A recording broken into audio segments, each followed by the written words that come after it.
Hello students, welcome to Lord's English coaching classes. Today I am providing you part 4 of lesson 4. So let's start with the explanation.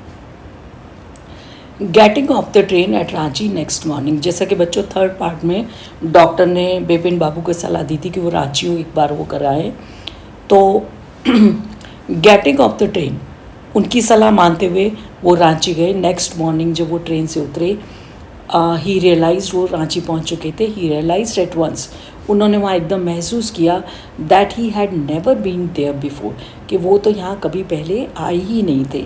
He came out of the station, जब वो station से बाहर आए, took a taxi, उन्होंने taxi ली and drove around the town for a while, और थोड़ी देर के लिए उन्होंने उस टाउन का पूरा चक्कर लगाया. ही रियलाइज दैट द स्ट्रीट्स, उन्होंने महसूस किया जो वहाँ की सड़कें थी, द बिल्डिंग्स, वहाँ की जो इमारतें थी, द होटल्स, जो वहाँ के होटल्स थे, एंड बाजार्स, जो वहाँ के बाज़ार थे, एंड मोराबाडी हिल्स, जो ये सब चीज़ें थी. With none of these had he slightest acquaintance, वो इनमें से किसी भी एक चीज़ से थोड़ा सा भी परिचित नहीं थे. मतलब ये था कि उन्हें कोई भी चीज़ यहाँ पर जानी पहचानी नहीं लगी. Would a trip to the Hundru falls self, अब उनके दिमाग में एक विचार आया कि यदि वो हुड्रू फॉल्स पर जाएंगे तो वहाँ पर हो सकता है कि वहाँ की यात्रा उनको कुछ याद दिला दे.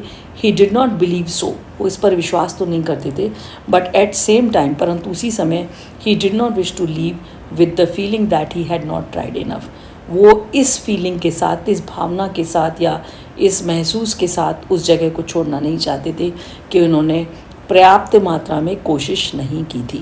सो he arrange for a car, फिर उन्होंने व्यवस्था की एक कार की, and left for the Hundru in the afternoon, और जो हुड्रू प्रताप था, जलप्रपात, वहाँ के लिए वो दोपहर के बाद चल दिए. At 5 o'clock the same afternoon Hundru, अब वो 5 बजे की बात थी दोपहर के बाद, और वो वहाँ पहुँच चुके थे. 2 Gujarati gentleman from a group of picnickers, अब वहाँ पर जो ये एक पिकनिक स्पॉट था हुड्रू, वहाँ पर वो पहुँच गए. वहाँ पर 2 गुजराती जेंटलमैन थे, जो एक ग्रुप था पिकनिकर्स का, जो पिकनिक करने के लिए आए हुए थे. डिस्कवर्ड बिपिन बाबू लाइंग अनकॉन्शियस बिसाइड ए बोल्डर, उन्होंने पाया, क्या पाया, बिपिन बाबू को पड़े हुए पाया, बेहोश, कहाँ पर, एक बड़े से पत्थर के पास, छोटी सी चट्टान जैसी के पास. व्हेन ही केम राउंड, जब उनको होश आया बिपिन बाबू को, the first thing Bipin Babu said was, पहली चीज़ जो थी बिपिन बाबू ने जो कही थी वो थी, आई एम फिनिश्ड, मैं पूरी तरीके से बर्बाद हो गया. There is no hope left, अब कोई भी उम्मीद शेष नहीं बची है. Next morning Bipin Babu was back in Calcutta, अब अगली सुबह बिपिन बाबू वापस कैलकाटा आ गए थे. ही रियलाइज, उन्होंने महसूस किया that there was truly no hope for him, कि निश्चित रूप से सचमुच उनके लिए कोई भी उम्मीद नहीं बची थी. Soon he would lose everything, उनको ऐसे लगा जल्दी ही वो सारी चीज़ें खो चुकेंगे. He will to his will to work, उनकी इच्छा भी काम करने की ख़त्म हो रही थी. हिज कॉन्फिडेंस, और उनका जो आत्मविश्वास था वो भी उनका धीरे धीरे समाप्त होने लगा. उन्हें लगने लगा कि ये भी, उनका आत्मविश्वास भी डिग रहा है. हिज एबिलिटी, और उनकी काम करने की योग्यता. हिज बैलेंस ऑफ माइंड, और उनके माइंड का, उनके दिमाग का संतुलन. Was he going to end up in the asylum at, और उनको ऐसे लग रहा था कि शायद उनका जो एंड है, उनका अंत कहाँ पर होगा, एक पागल खाने में. Bipin Babu could not think any more, Bipin Babu ऐसी परिस्थिति में पहुँच गए, इतने कन्फ्यूज हो गए कि वो और ज़्यादा कुछ नहीं सोच सके थे. बैक होम, जब वो वापस घर आए, ही रैंग अप डॉक्टर चंदा, उन्होंने डॉक्टर चंदा को फ़ोन किया, and ask him to come over, और उनको वहाँ बुलवाया.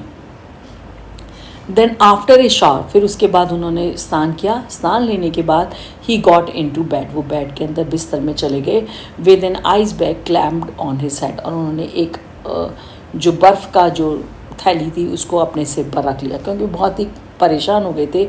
Just then the servant brought him a letter, तभी उनका जो नौकर था उनके लिए लाया एक पत्र, which someone had left in the letter box, जो कोई व्यक्ति उनके लिए लेटर बॉक्स में छोड़ गया था. एक ग्रीनिश एनवलप, हरे से रंग का जो एक लिफाफा था, विद हिज नेम, जिस पर उनका बिपिन बाबू का नाम लिखा था, red ink on it, red ink से लिखा हुआ था. Above the name it said, और उसके नाम के ऊपर ये लिखा हुआ था, urgent and confidential. Urgent means बहुत ज़रूरी है ये, और कॉन्फिडेंशियल मीन्स गोपनीय है।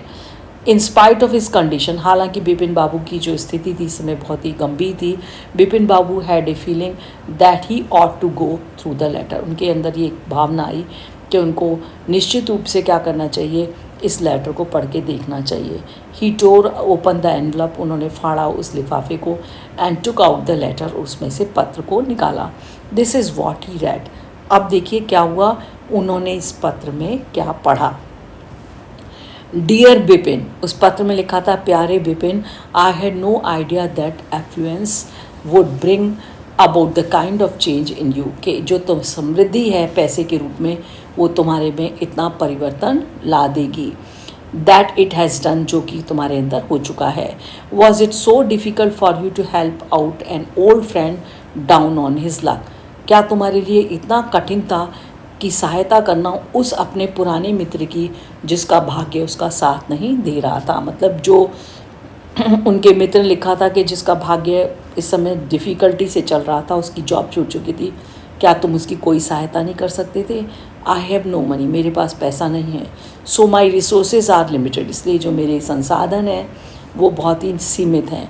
What I have is imagination, अब मेरे पास क्या बचा है, केवल कल्पना ही बची है, मैं केवल कल्पना ही कर सकता हूँ। A part of which I use in retribution of your unfeeling behaviour, और मैंने उसी अपनी कल्पना शक्ति का एक हिस्सा यूज़ किया तुमको तुम्हारे इस अपराध की सज़ा देने के लिए जो कि तुम्हारा अनफीलिंग बिहेवियर है, असंवेदनशील व्यवहार है। मतलब तुमने अपने मित्र के बारे में कोई संवेदना तुम्हारे मन में नहीं थी, इसके लिए मैंने तुम्हें अपनी कल्पना शक्ति को इस्तेमाल करते हुए तुम्हें सज़ा दी है। Well you will be all right again now, तुम पुनः फिर से पूरी तरह ठीक हो जाओगे। A novel I have written is being considered by the publisher, और एक नावल जो मैं लिख चुका हूँ उसको एक पब्लिशर ने, प्रकाशक ने उसको स्वीकृति दे दी है और वो उसके द्वारा स्वीकृत की जा चुकी है। If he likes it enough, यदि उसे वो बहुत पसंद आती है, it will see me through the next few months, और it will see me through the next few months, और अगले कुछ मंथ्स में वो पब्लिश हो जाएगी।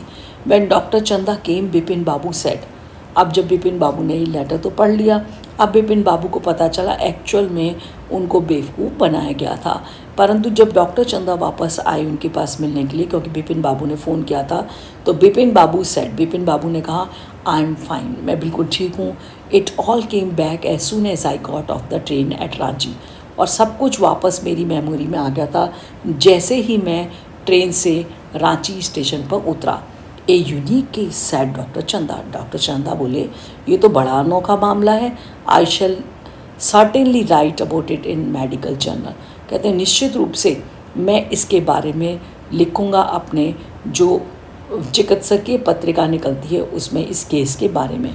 The reason why I sent for you said Bipin Babu, Bipin Babu बोले, मैंने आपको किस कारण से बुला के भेजा था, किस कारण से आपको बुलवाया है, इज़ दैट, वो ये है, I have a pain in the hip, मेरे हिप में, मेरे पुट्ठे में पेन है, फ्रॉम ए फॉल, मैं गिर गया था, आई हैड इन रांची, जो कि मुझे रांची में हुआ था, मतलब रांची में मैं गिर गया था, उससे मेरे हिप्स में दर्द हो रहा है। If you could prescribe A pain killer, क्या आप मुझको एक दर्द निवारक दवा लिख के दे सकते हैं। So this is the end of the story.